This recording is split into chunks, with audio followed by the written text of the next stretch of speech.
नमस्कार दोस्तों, ask stories channel में आपका स्वागत है। रविंद्रनाथ टैगोर की कहानी विदा। के पिता के लिए धैर्य धरना थोड़ा बहुत संभव भी था, परंतु वर के पिता पल भर के लिए भी सब्र करने को तैयार ना थे। उन्होंने समझ लिया था कि कन्या की विवाह की आयु पार हो चुकी है, परंतु किसी प्रकार कुछ दिन और भी पार हो गए तो इस चर्चा को भद्र या अभद्र किसी भी उपाय से दबा रखने की क्षमता भी समाप्त हो जाएगी। कन्या की आयु अवैध गति से बढ़ रही थी, इसमें किसी को शंका करने की आवश्यकता नहीं थी, किंतु इससे भी बड़ी शंका इस बात की थी कि कन्या की तुलना में दहेज की रकम अब भी काफी अधिक थी। वर के पिता इसी हेतु इस प्रकार से जल्दी मचा रहे थे। मैं ठहरा वर, अपितु विवाह के समय में मेरी राय से अवगत होना नित्यांत व्यर्थ समझा गया। अपनी कर्तव्य परायणता में मैंने किसी भी प्रकार की न्यूनता नहीं आने दी, यानी एफए पास करके छात्रवृत्ति का अधिकारी बन बैठा। परिणाम यह निकला कि मेरे संबंध में श्री प्रजापति के दोनों ही पक्ष, कन्या पक्ष और वर पक्ष, बार बार बेचैन होने लगे।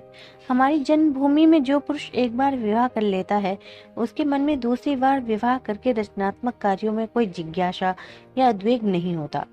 एक बार नर मांस का स्वाद लेने पर उसके प्रति बाघ की जो मन की दशा होती है, नारी के विषय में बहुत कुछ वैसी ही हालत एक बार विवाह कर लेने वाले पुरुष के मन में भी होती है। एक बार नारी का अभाव घटित हुआ कि फिर सबसे पहला प्रयत्न उस अभाव को पूर्ण करने के लिए किया जाता है।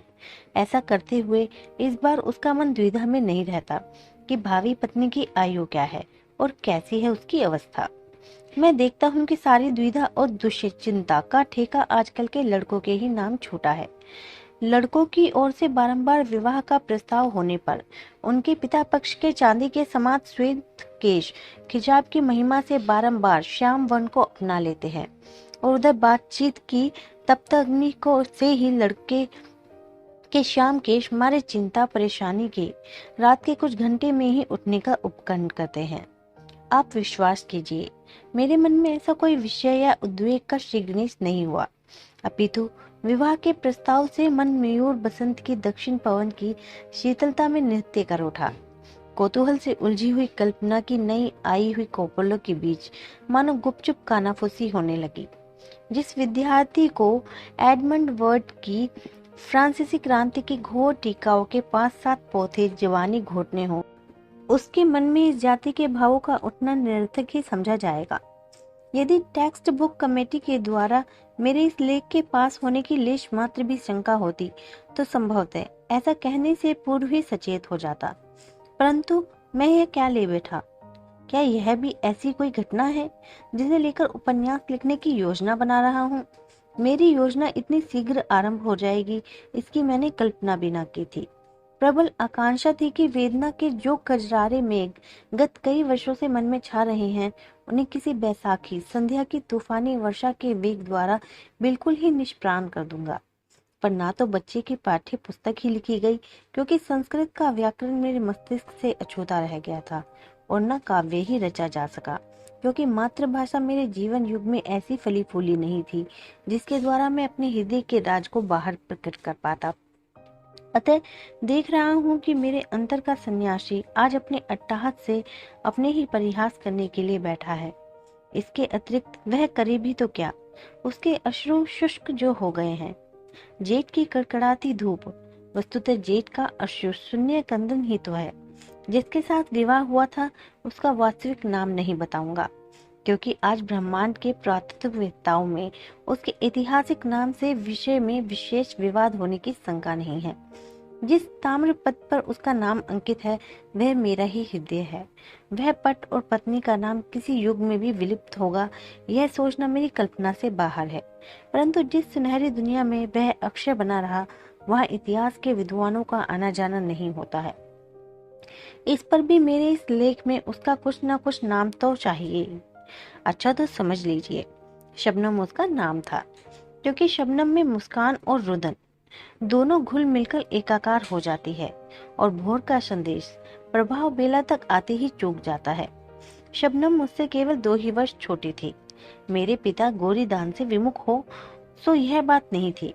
उनके पिताजी कट्टर समाज विद्रोही थे। देश में प्रचलित किसी भी धर्म के प्रति उनमें श्रद्धा न थी। उन्होंने खूब कसकर बांग्ला भाषा का अध्ययन किया था।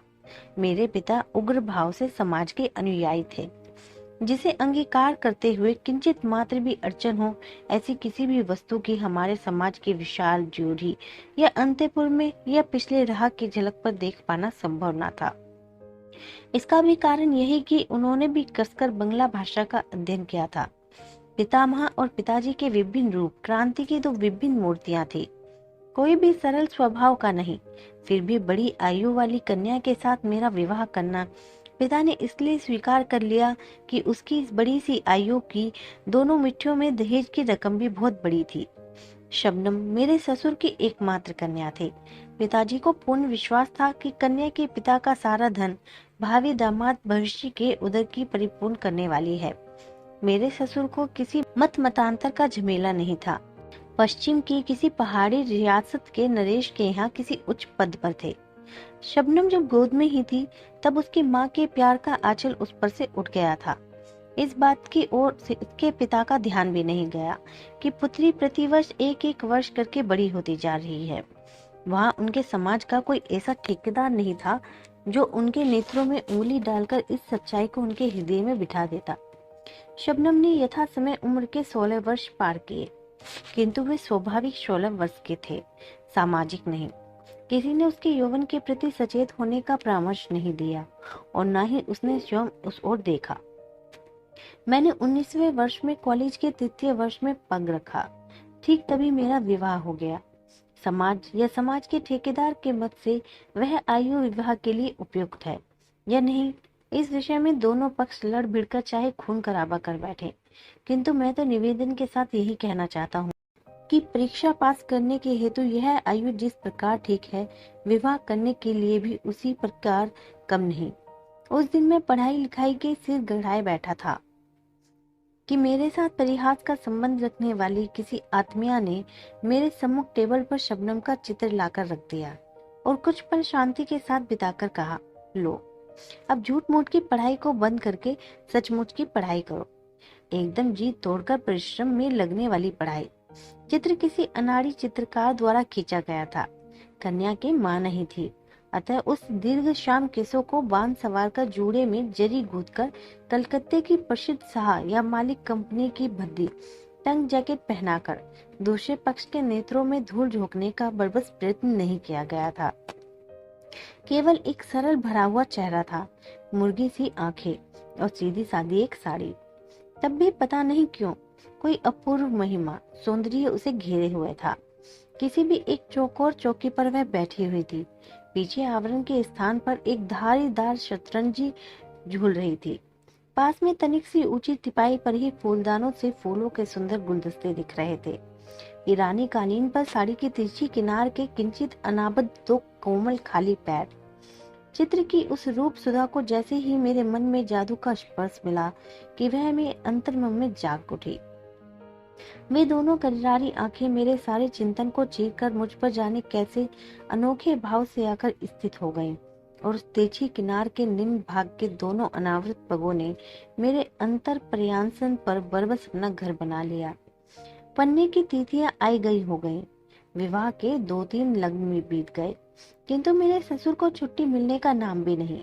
इधर कुछ मास से मेरे देखते देखते एक अकाल मेरी इतनी बड़ी अविवाहित उम्र को फिजूल ही 19वें वर्ष की ओर धकेलने का प्रयास कर रहा था। ससुर और उनके अधिकारियों पर मुझे खीज होने लगी। विवाह का दिन ठीक अकाल की पूर्व लगन पर ही आकर पड़ा। उस दिन की शहनाई की हर तान आज मुझे स्मरण हो रही है। उस दिन के प्रति मुहूर्त को मैंने चेतनता के साथ स्पर्श किया था। मेरी यह 19 वर्ष की आयु मेरे जीवन में सदैव रहे, मैं उसे कदापि नहीं भूल सकूंगा। विवाह मंडप में चहु ओर कोलाहल सा फैला हुआ था। उसी के बीच कन्या का कोमल हाथ मैंने अपने हाथों में पाया। मुझे स्पष्ट तरीके से याद है कि यही मेरे जीवन की एक परम आश्चर्यजनक घटना है। मेरे मन ने बारंबार यही कहा, इसे मैंने पाया है, हासिल किया है, किंतु कैसे? यह तो दुर्लभ है, यह नारी है, इसके रहस्य का क्या कभी और छोर पाया जा सकता है? मेरे ससुर का नाम गौरी शंकर था। जिस हिमाचल पर वे उच्च अधिकारी थे, उसी हिमाचल के मानो मोती थे। उनके गंभीरता के शिखर पर क्षेत्र में कोई प्रशांत स्वच्छ हंसी उज्जवल होकर छाई हुई थी। उनके हृदय में स्नेह स्रोत के संसाधन, जिसने भी एक बार लिया, उसने फिर कभी उनसे संबंध विच्छेद करने की चेष्टा नहीं की। काम पर लौटने से पूर्व उन्होंने मुझे बुलाकर कहा, बेटा, अपनी बच्ची को 17 वर्ष से जानता हूँ और तुम्हें अभी कुछ दिनों से। इस पर भी तुम्हें सौंपा तुम्हारे ही हाथों में है। जो निधि आज तुम्हें मिली है, किसी दिन उसका मूल्य भी परख सको। इससे बढ़कर आशीर्वाद मेरे पास नहीं। मेरे माता पिता ने उन्हें बारंबार आशा भरे शब्दों में कहा, समधी जी, कुछ चिंता ना करना। तुम्हारी पुत्री जैसे पिता को छोड़कर आई है, वैसे ही यह माता पिता दोनों पाए, ऐसा ही समझिए। शबनम से विदा होते समय वे हंसकर बोले, बिटिया, चल दिया। इस बूढ़े पिता को छोड़ तेरा कौन अपना रहा है। आज से यदि इसका कुछ भी गुम हो जाए तो इसके लिए मुझे जिम्मेदार न ठहराना। शबनम ने उत्तर दिया, क्यों नहीं? यदि कभी इतनी सी चीज भी गुम हो गई तो आपको सारी हानि भरनी पड़ेगी। अंत में घर रहते हुए जिन विषयों पर बहुधा ही झंझट खड़े हो जाते थे, उनसे उसने पिता को बार बार सचेत कर दिया। भोजन के विषय में अनियम का उन्हें खासा अभ्यास था। कुछ विशेष प्रकार के अपथ्य भोजन पर उनकी विशेष रुचि थी।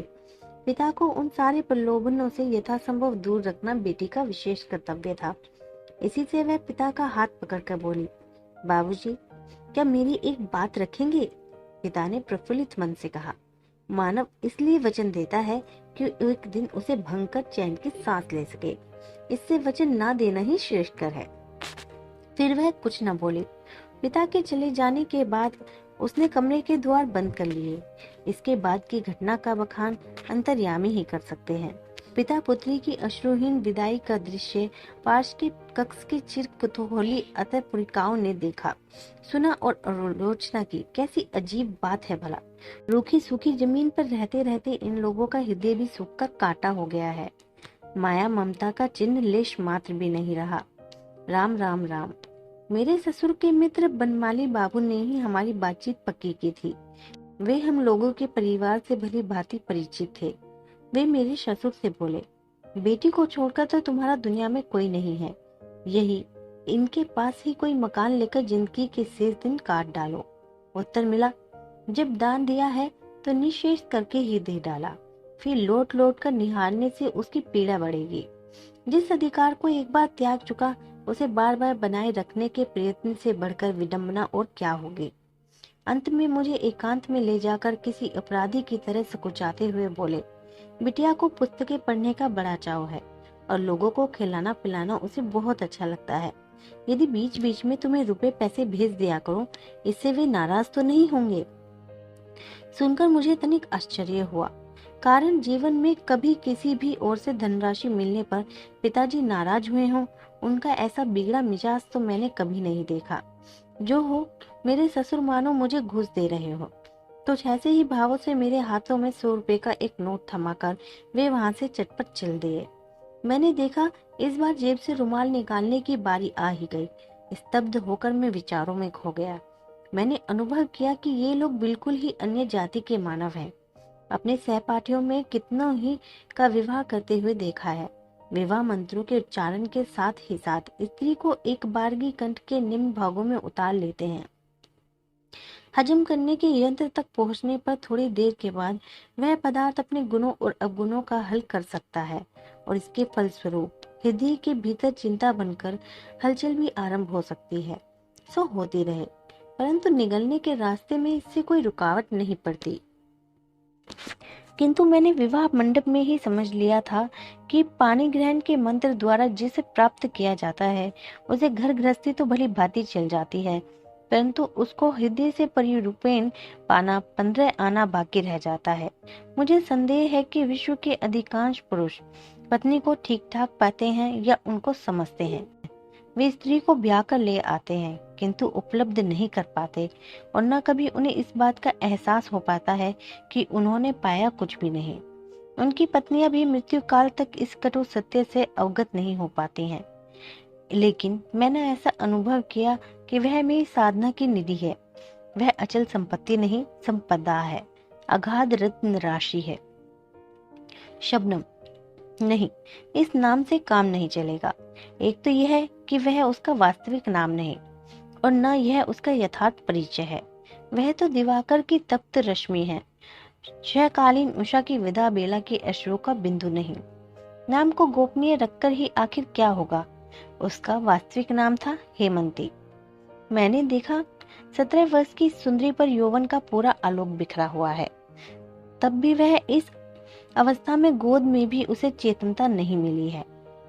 हिमाच्छादित शिखर पर भोर का उजाला तो झलक उठा है, किंतु हिम अभी तक गल नहीं पाया है। कैसी निष्कलंक शुभ्र है वह, कैसी पवित्र की प्रतिमा।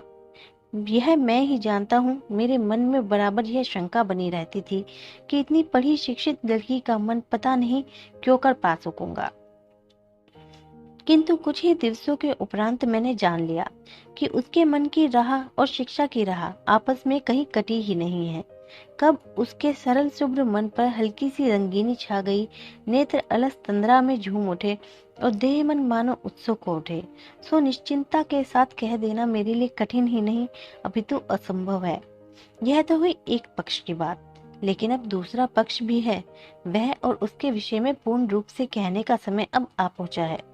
मेरे ससुर राज दरबार में उच्च अधिकारी थे, इसलिए उनकी कितनी धनराशि बैंक के खातों में है, इस संबंध में जनश्रुति ने बहुत तरह के अनुमान बिठाए थे। इनमें से किसी भी अनुमान की संख्या लाख के आंकड़ों से नीचे नहीं पड़ती थी। फलस्वरूप एक ओर पिता के प्रति सम्मान बढ़ता गया, तो दूसरी ओर इकलौती बेटी की ओर स्नेह। हमारी घर गृहस्थी का काम धंधा और तौर तरीका जानने के लिए हम खूब उत्सुकता दिखला रही थी, किंतु माँ ने उसे अगाध स्नेह दिखाने के अभिप्राय से किसी काम में हाथ नहीं लगाने दिया।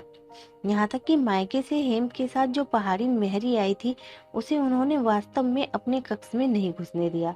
फिर भी उसकी जाति पाति के बारे में किसी प्रकार का अपवाद नहीं किया।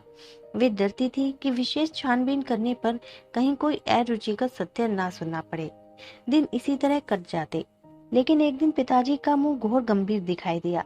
बात यह थी कि मेरे ससुर ने मेरे विवाह के 15 सहस्त्र रुपए नगद और 5 सहस्त्र के आभूषण दिए थे। इधर पिताजी को किसी कृपा पात्र दलाल से पता चला कि यह धनराशि कर्ज लेकर जुटाई गई थी, जिसका ब्याज भी कुछ मामूली ना था, और लाख रुपए की अफवाह तो बिल्कुल उड़ाई हुई थी। वास्तव में मेरे विवाह के पूर्व ससुर की संपत्ति के परिणाम के विषय में पिताजी ने भी उनकी कोई आलोचना नहीं की थी। तब भी ना जाने किसी तर्क पद्धति से आज उन्होंने यह बिल्कुल पक्का निश्चय कर लिया था कि उनके समधी ने जानबूझकर यह धोखा उनके साथ किया है। इसके अलावा पिताजी की यह धारणा थी कि मेरे ससुर राजा के मुख्यमंत्री या उसी समान किसी उच्च पद के अधिकारी हैं। पीछे पता चला कि वे वहाँ के शिक्षा विभाग के उपाध्यक्ष हैं। पिताजी ने टीका की, अर्थात विद्यालय के मुख्य उपाध्यक्ष विश्व में जितने भी भद्र पद हैं उनमें सबसे ऊंचा है। पिताजी ने बड़ी बड़ी आशाएं कर रखी थी कि आज नहीं तो कल ससुर के अवकाश प्राप्त करने पर राज्य मंत्री के पद पर वे स्वयं ही प्रतिष्ठित होंगे। इन्हीं दिनों के कार्तिक मास में रामलीला के उपलक्ष्य में हमारी जन्मभूमि का सारा परिवार कलकत्ते वाली हवेली में आ जुटा है। वधु को देखते ही उनमें एक छोर से दूसरे छोर तक कानाफूसी की लहर दौड़ गई। क्रमशः अस्फुट हुए। दूर के नाते से संबंधित नानी ने कहा, आग लगे मेरे भाग्य को, नई बहू ने तो उम्र में ही मुझे हरा दिया। सुनकर नानी की समव्यस्का बोल उठी, अरे हमें ना हराएगी तो हमारा बच्चा विदेश से बहू लाने ही क्यों जाएगा। माँ ने उग्रता के साथ उत्तर दिया, भैया रे, यह क्या बात हो रही है। बहू ने अभी 11 पार नहीं किए, यह अगले फागुन में 12 में पाँव धरेगी। पछुआ देश में दाल भात खाकर बड़ी हुई है बेचारी, सो देह तनिक अधिक संभल गई है। वृद्धाओं ने शांत अविश्वास के साथ उत्तर दिया, सो बिटिया रानी, इतनी कमजोर तो हमारी निगाह अभी नहीं हुई है। हमारे ख्याल में तो लड़की वालों ने जरूर उम्र कुछ दबाकर बताई है। माँ ने कहा, हम लोगों ने तो जन्मपत्री देखी है। बात सच है, किंतु जन्मपत्री से ही तो प्रमाणित होता है कि बहू की उम्र 17 है। वृद्धाओं ने कहा, सो जन्मपत्री में क्या धोखाधड़ी नहीं चलती। इस बात पर घोर विवाद छिड़ गया, यहाँ तक कि संघर्ष की नौबत आ गई। उसी क्षण वहाँ हेम आ पहुंची। उन दोनों वृद्धाओं में से एक ने उसी से पूछा, बहू रानी, तुम्हारी उम्र क्या है, बताओ तो भला। माँ ने आंखों से संकेत किया, परंतु हेम उनका मतलब नहीं समझी। बोली 17। माँ तिलमिला उठी। उसने उसी अवस्था में कहा, तुम्हें मालूम नहीं? हेम विरोध का प्रदर्शन करते हुए बोली, मुझे ठीक मालूम है, मेरी उम्र 17 है। वृद्धाओं ने गुपचुप एक दूसरे के हाथ दबाए। बहू की मुखता पर खींचकर माँ बोली, तुम्हें तो सब मालूम है, लेकिन तुम्हारे बाबूजी ने हमसे खुद कहा कि तुम्हारी उम्र 11 है। सुनकर हेम चौंक उठी। बोली, बाबूजी ने? कभी नहीं। माँ ने कहा, तुमने तो चकित कर दिया है। समधी जी स्वयं मेरे सामने कह गए थे, और बिटिया कहती है कभी नहीं। यह कहकर माँ ने आंख से फिर संकेत किया। अब की बार हेम संकेत समझ गई, लेकिन उसके कंठ को एक और मजबूत करके कहा, बाबूजी ऐसी बात कभी नहीं कह सकते। माँ ने स्वर को धीमा करके कहा, तू क्या मुझे झूठा ठहराना चाहती है? हेम ने फिर वही दोहराया, बाबूजी कभी झूठ नहीं बोलते। इसके बाद माँ जितना भी अपवाद फैलाने लगी, उतना ही कालिमा फैलाकर सबको एकाकार लीपने पोतने लगी।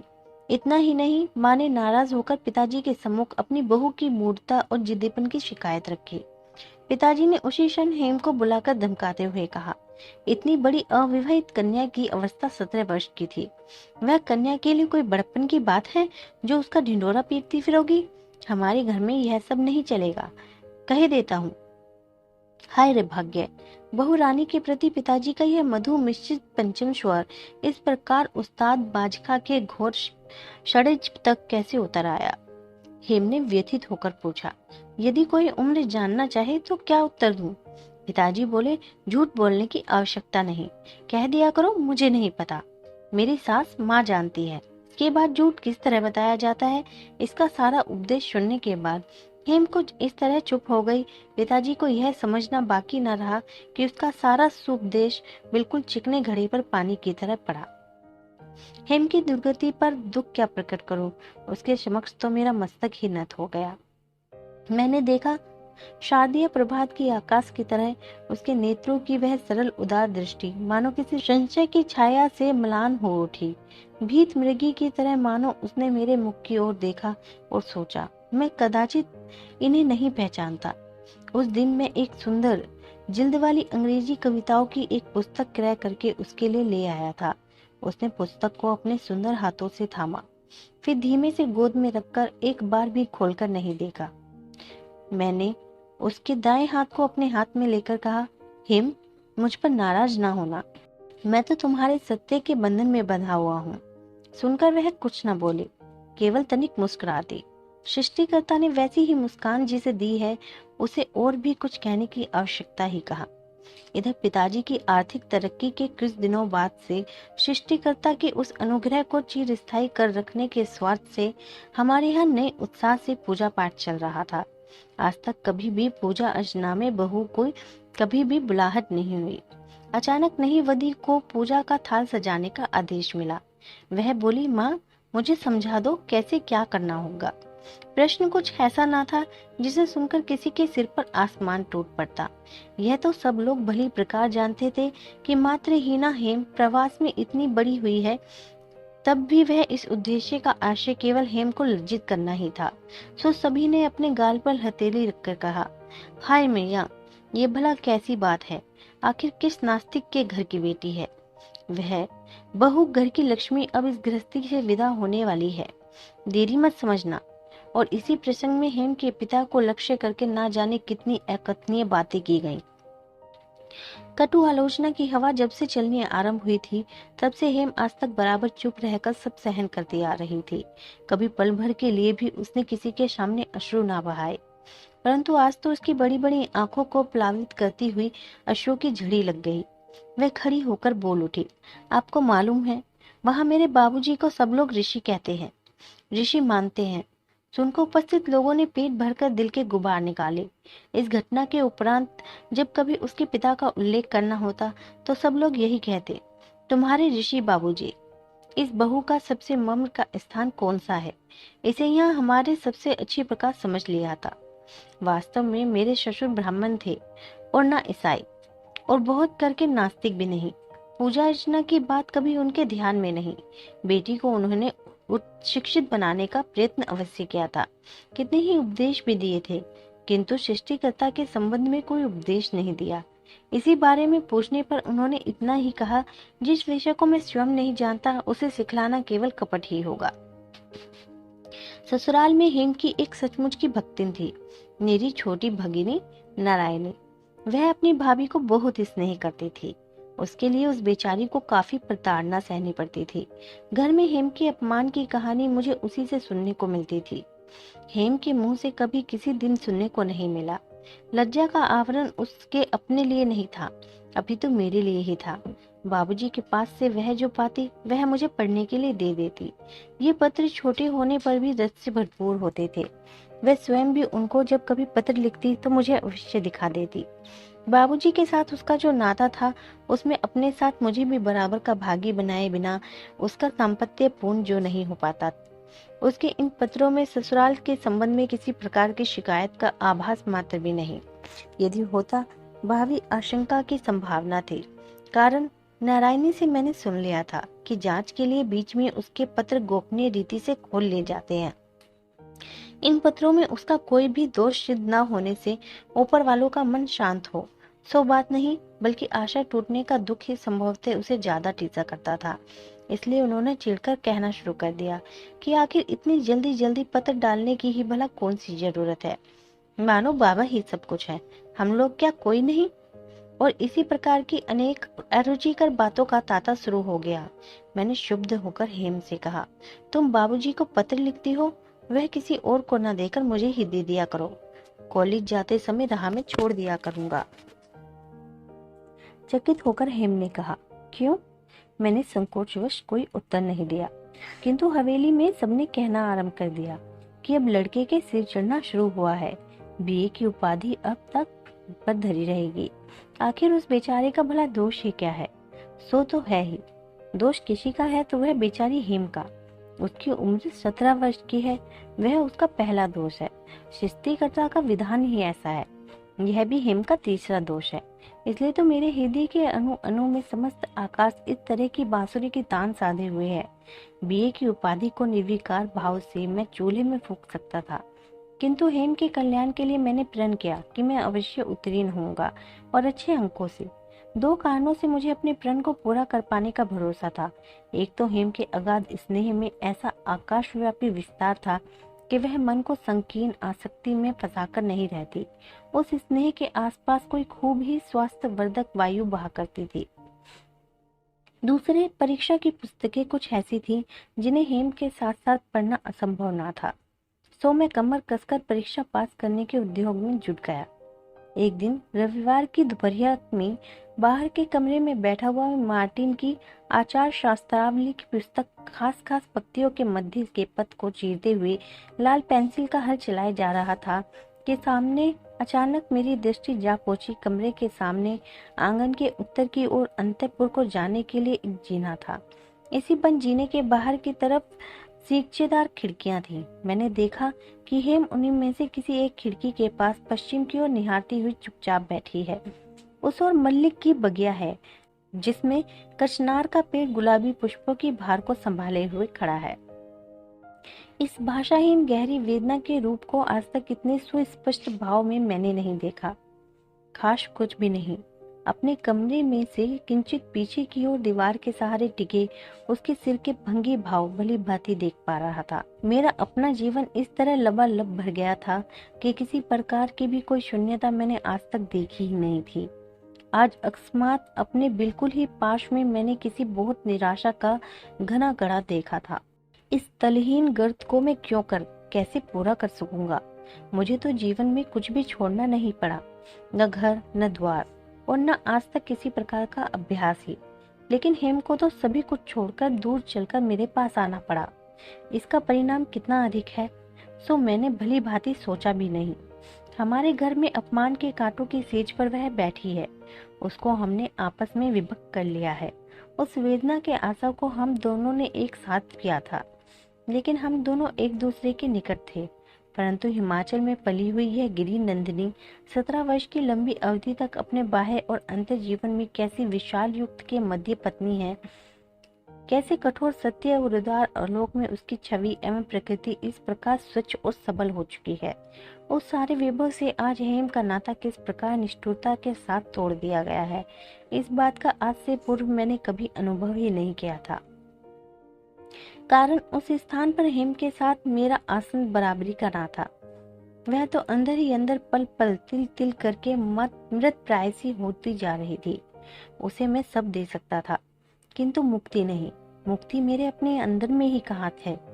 इसी हेतु कलकत्ता की संकरी गली में खिड़की की सीकचों के भीतर से मूक आकाश के साथ उसके मूक मन की बातचीत हुआ करती। किसी दिन रात को उठकर मैंने देखा वह बिछौने पर नहीं है। हाथों पर सिर को थामकर तारों से भरपूर आकाश की ओर मुंह उठाए वह छत पर लेटी है। मार्टिन का चरित्रता का बखान वहां पड़ा रह गया। मैं सोचने लगा कि मेरा कर्तव्य क्या है। बाल्यकाल से ही पिताजी के साथ मेरे संबंध में मेरे संकोच की सीमा न थी।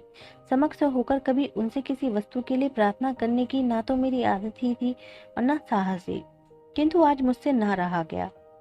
लाज और संकोच को ताक पर रख धर कर मैं उनसे कह ही बैठा, उसकी तबीयत आजकल कुछ अच्छी नहीं है, तो एक बार बाबूजी के यहाँ भेज देना ही अच्छा होगा।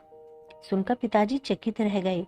उनके मन में इस बात का तनिक भी संदेह न रहा कि हेम ने ही मुझ में इस अभूतपूर्व साहस का बीजारोपण किया है और अच्छी प्रकार से सिखा पढ़ाकर यहाँ भेजा है। वे तत्काल ही उठकर अंतःपुर में गए और हेम से पूछा, बहू तुम्हें क्या नई बीमारी है, बताना तो भला।